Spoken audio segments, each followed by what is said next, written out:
The Brexit deal has hit a crisis, with the EU refusing to climb down on its red line over the European Court of Justice.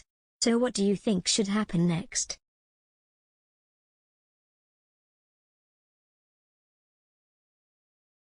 Join our express.co.uk commenting community and have your say on one of the most defining topics in recent British history.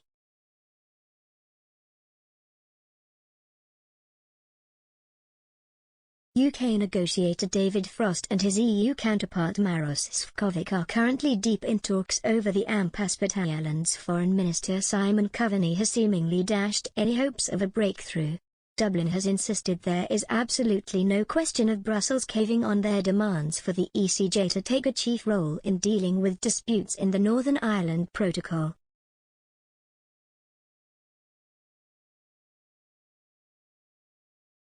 Mr. Coveney rejected a climb down, saying, "It is a black and white issue."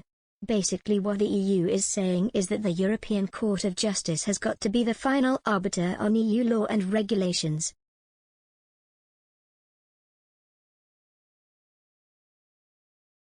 But UK is dead against that solution and, with Lord Frost insisting Britain will not relent on its stance, this leaves complete deadlock.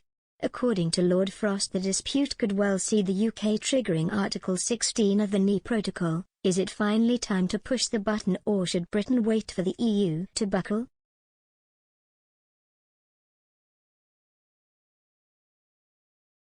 Lawrence Hartley wrote, "So big mouth Coveney says it's only a European issue?"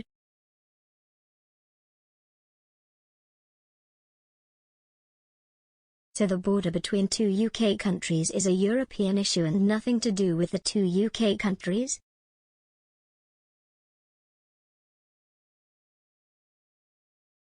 You're being ridiculous, again and again, Coveney.